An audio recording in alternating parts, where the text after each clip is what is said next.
I walked into a small conference room with about 24 highly respected fellow IT workers.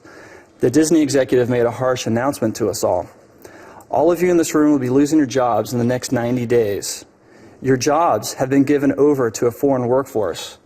In the meantime, you will be training your replacements until your jobs are 100% transferred over to them, and if you do not cooperate, you will not receive any severance pay.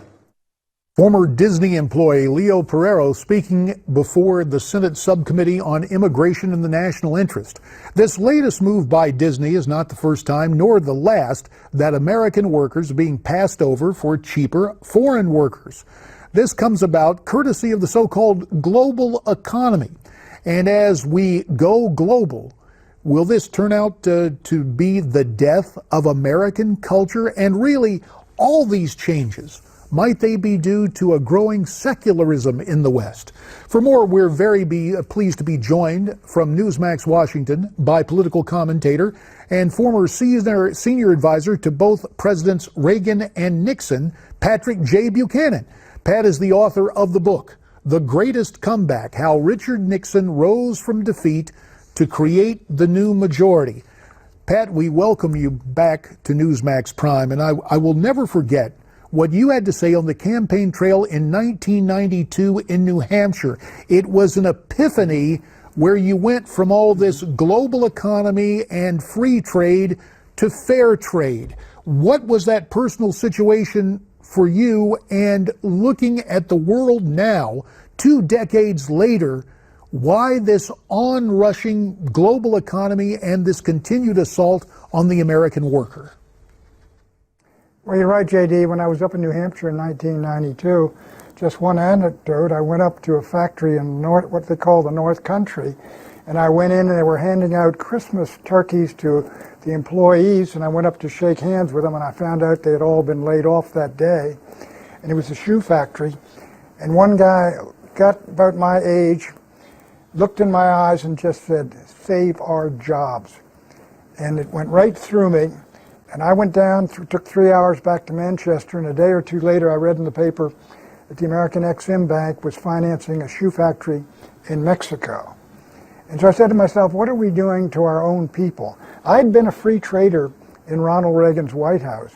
But what you got in 92 and 96 and 2000, traveling this country to one factory after another, textile plants, electric plants, toy plants, you see these plants being shut down and their jobs sent to Mexico. And the story you're telling here, I went to a place in North Carolina, a textile plant, where the fellows told me, we got to go to Mexico to train our replacements. And then you look at what happened in the first decade of this century. 55,000 American factories disappeared and 6 million manufacturing jobs. What had begun seriously back in the 90s had reached the dimensions today that Donald Trump's campaign is riding on, J.D. And Pat, as we try to assess the situation 2 decades after your epiphany in New Hampshire, more and more jobs, the jobs of so-called STEM workers in engineering and information and in this computer age given to cheaper foreign workers.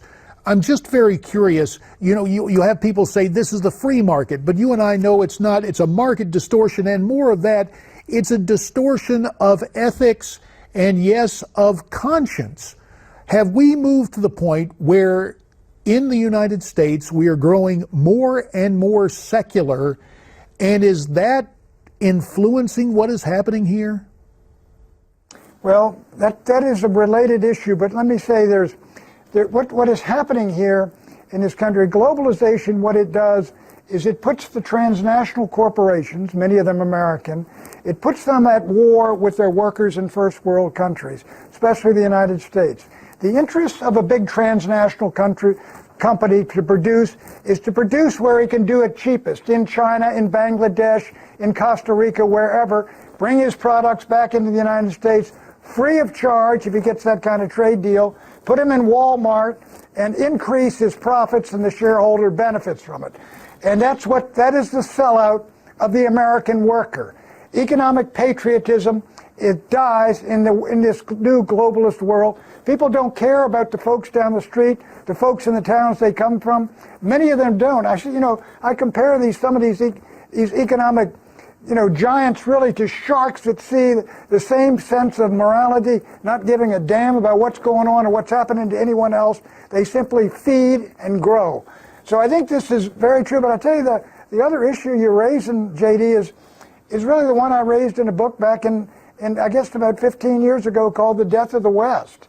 We're seeing basically a decline in patriotism, a decline in love of country, a decline in love of their fellow man, people moving away from God, moving away from religion. And all of these things, you can see what's happening there in the culture. And as I wrote in that book, when the faith dies, the religion dies, the culture that was created by the faith dies, and the civilization the culture created begins to die, and the people begin to die.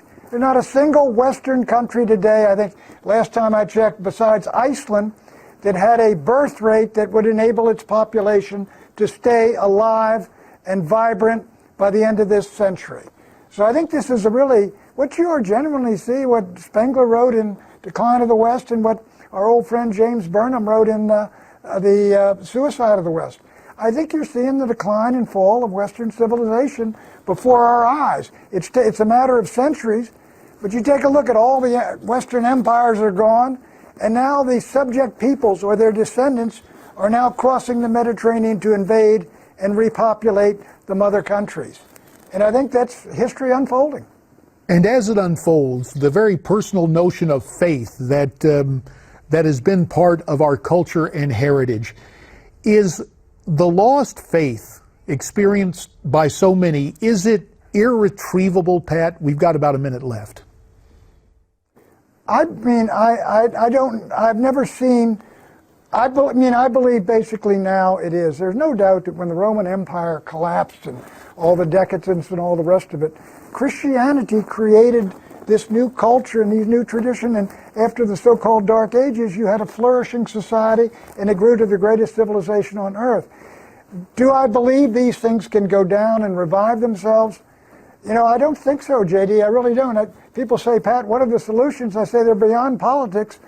We need not a political analyst or a political candidate. We need a new St. Paul. And with that in mind, a four-letter word I think we can all agree on, Pat, although some on the left and court decisions may have problems in the marketplace. That four-letter word is P-R-A-Y, pray. Patrick J. Buchanan, author of the book, The Greatest Comeback, How Richard Nixon Rose from Defeat to Create the New Majority. Pat, as always, we thank you for your time. Now it's time for the way you see it, your comments via social media. We hear first tonight from Philip, who writes, "Love your show. I love the passion you have for getting down and dirty. I was a Democrat, but now I'm a Republican. I've been with Trump from the start and will defend him at every turn. I'm outraged at what America has become." Next, we hear from Margaret, who also supports Donald Trump, but she's got a little different explanation. Margaret writes, "I'm an independent voter who voted for Donald Trump in the primary. I do not like that he is catering to conservatives in the Washington establishment.